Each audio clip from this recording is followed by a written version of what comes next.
Friends, আমার চ্যানেলে তোমাদের স্বাগত। আজকে আমি তোমাদের সামনে যে বিষয় নিয়ে এসেছি তা হলো কাজী নজরুল ইসলামের প্রলয়োল্লাস এর বিষয়বস্তু দশম শ্রেণীর জন্য।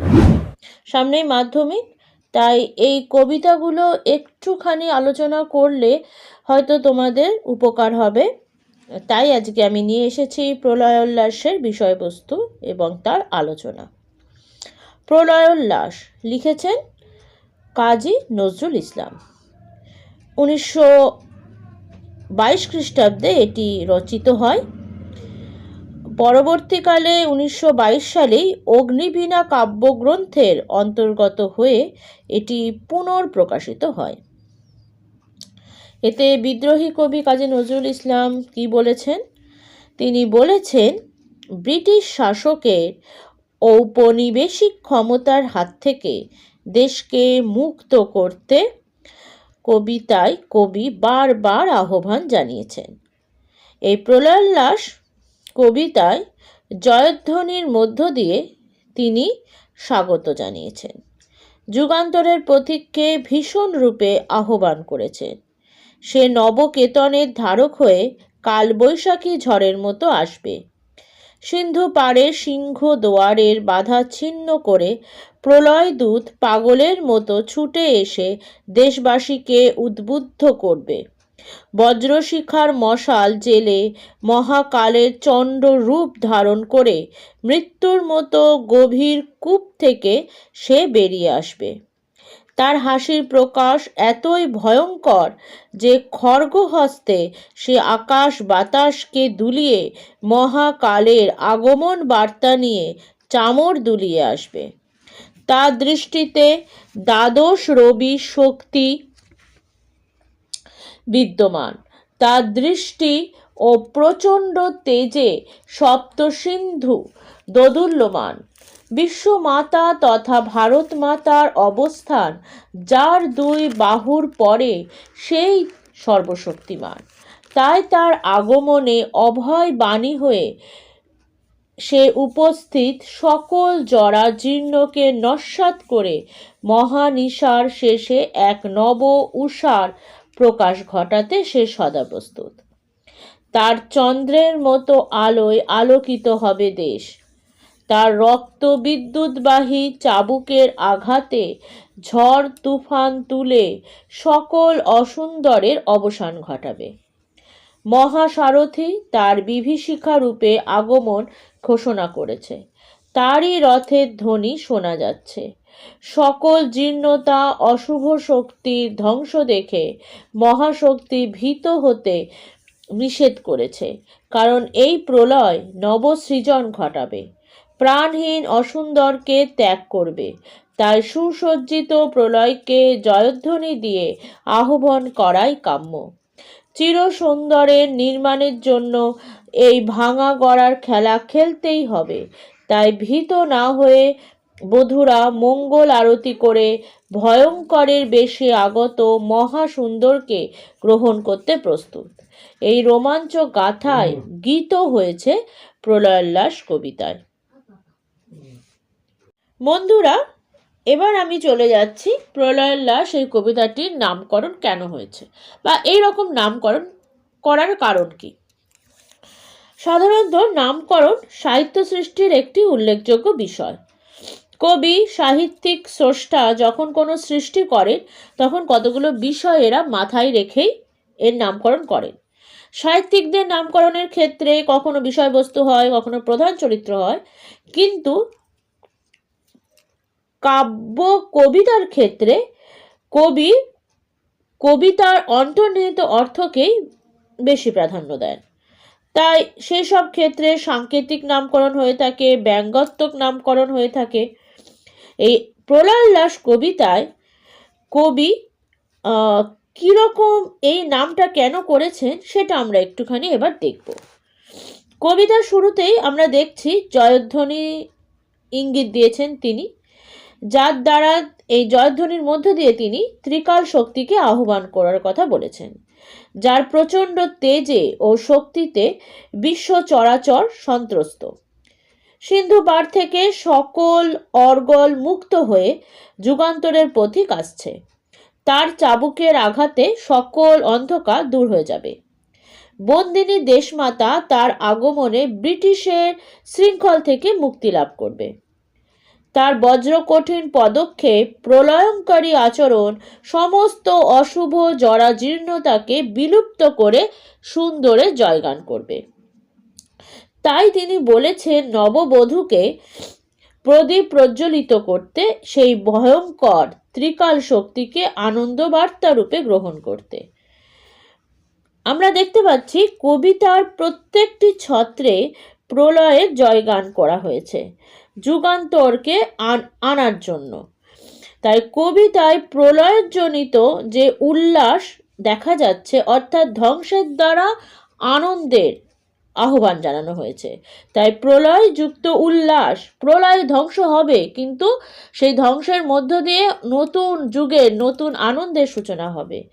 তাই সকল যিনি আসছেন তিনি সকল প্রতিকূলতা প্রতিবন্ধকতাকে নাশ করে দিয়ে এক সুখ সৃষ্টি করবে, উল্লাস, সুখের উল্লাস সে সৃষ্টি করবে। কবি মাতোয়ারা হতে বলেছেন এই সুখের উল্লাসে, তাই এই রকম নামকরণ করা হয়েছে। প্রলয়যুক্ত উল্লাস, প্রলয়োল্লাস, অর্থাৎ ধ্বংসের ভেতর দিয়ে যে সুখ, প্রলয়ের ভেতর দিয়ে যে সৃষ্টির সুখ, তারই কথা বারবার কবি এখানে বলেছেন।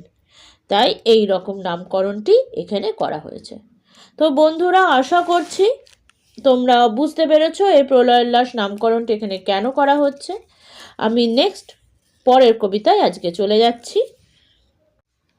পরের কবিতাটি বেছে নিলাম অস্ত্রের বিরুদ্ধে গান। এটি জয় গোস্বামীর পাতার পোশাক কাব্যগ্রন্থ থেকে নেওয়া হয়েছে। কি বলা হচ্ছে অস্ত্রের বিরুদ্ধে গানে? অস্ত্রের বিরুদ্ধে গান কবিতাটি অস্ত্রের মারণঘাতী রূপের বিরুদ্ধে শান্তিকামী মানুষের শান্তি প্রতিষ্ঠার বাণী বহন করছে। অস্ত্রের শানিত রূপ পরিহার করে স্বনির্ভরতার সঙ্গে মাথা উঁচু করে বাঁচার কথা এই কবিতায় বলা হয়েছে। মারণঘাতী বুলেট হাতের আন্দোলনে সরিয়ে দিয়ে গানের বর্ম পড়তে বলা হয়েছে। যে গানে মানুষের হৃদয় উৎসারিত হয়, যে গান মানুষের মনে আনন্দের বহিঃপ্রকাশ ঘটাতে পারে, সেই গানকে অস্ত্রের বিরুদ্ধে উচ্চারিত করতে বলা হয়েছে। গান হয়তো সামান্য, কিন্তু সেই সামান্যকে আশ্রয় করেই মানুষ যাতে ভালোভাবে বেঁচে থাকার স্বপ্ন দেখতে পারে তার কথা বলা হয়েছে। বিপদগ্রস্ত মানুষ যেমন খড়কুটোকে আঁকড়ে ধরে বাঁচার স্বপ্ন দেখে, তেমনি মানুষও গানকে আশ্রয় করে বা অবলম্বন করে মনে মনে বাঁচার চেষ্টা করবে।